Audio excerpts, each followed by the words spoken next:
Welcome back to the channel, riders. This is my review of my new head armour, the Fox Full Face PROFRAME RS helmet.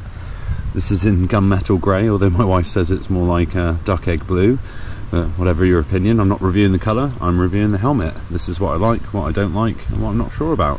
Hope this helps for anyone looking at helmets, and if you have one, let me know in the comments how you're getting on with yours. Thanks for watching as always.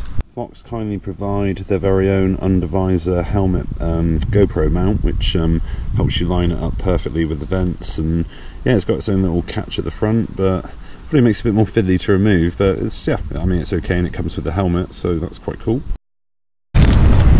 Oh, that was a case. I'm taking it. Did not have enough speed for that one.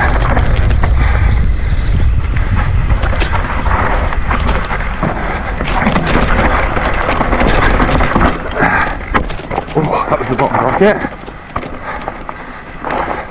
The magnetic chin strap, really cool. In fact, it just clicks and unlocks. That's awesome. Really good touch. The boa, well, I guess sort of tightener or loosener for your head. It's quite.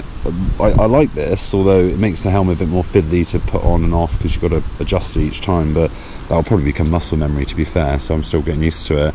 But this is actually partly why I bought the helmet, to have something like this, because when you put a GoPro in the under the visor, the weight of it on my current helmet, I don't have anything like that, and now it's so worn in, it kind of drags it down a bit over time. So I like the fact that I can mount the GoPro, tighten it, you know, as soon as it's mounted for whatever trail, and then when I'm finished, untighten it to, you know, give my head a little bit a breathe or whatever. But you can really kind of cinch it down with that, with the GoPro, and then just uncinch it to kind of relax when you take the GoPro off. So I like that. I think that's quite cool. I like the design of it. I think it looks really cool.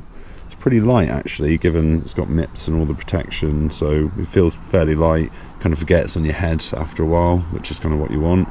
I think the design's kind of retro, so I do like it. I think it's quite cool, whatever the colour is. But yeah, that sort of things I think Fox have got pretty bang on. Oh, this is so loose.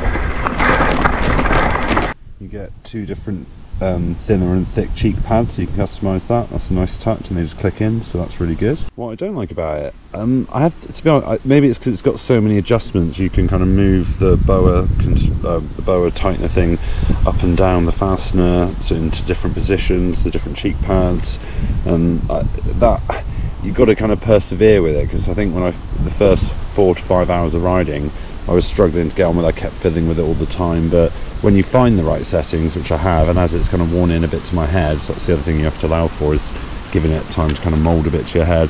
But I guess first 4 to 5 hours, bit of faff, wasn't really sure if I was actually liking it, didn't feel that comfortable.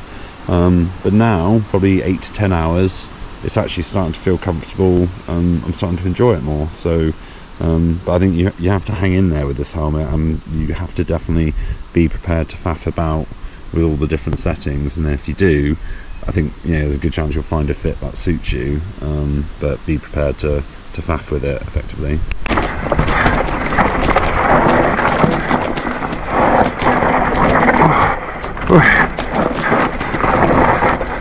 So loose.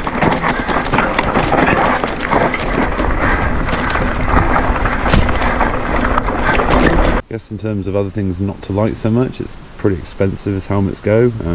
It was £70 off at Leisure Lakes, which kind of tempted me, so, but it's still quite an expensive helmet, but it is head armour, so but I mean, I'd be willing to outlay the $1 for it. One thing I'm not too sure, something I wouldn't mind is a choice of more pads for the inside, maybe, to just customise that fit, but that's all you get is what's in there. But again, you've got the fastener, which does make a difference, but I don't know whether you could have a thicker set or just a few more pads to add in, maybe at the back there where there are no pads, just to give yourself a bit of a closer fit without having to use the fastener. But yeah, that's just my thoughts. I think overall, after a good sort of feeling, getting a bit more used to the helmet, I would say it's not a helmet I instantly took to, but it's I guess like the hair on my head is growing on me, for want of a better description. So yeah, I will persevere with it, but I think it is definitely a good helmet. It feels safe, loads of technology, it's light enough you kind of forget it's on your head. but you just be prepared with a bit of faff and fiddling, because I guess the more traditional helmets without all that, if you get the right one from the get-go, you're generally alright, aren't you? So that's the thing with the Fox. But if you like a GoPro mount, the ability to tighten it, I think, is quite a good feature, and then untighten it for when you take the GoPro off to kind of counter or balance a bit for the weight on the visor, and if you kind of rock your GoPro that way. Anyway, thanks for watching, riders, and if you're looking at these helmets, this is just my thoughts as a rider, but I hope it helps. Thanks again.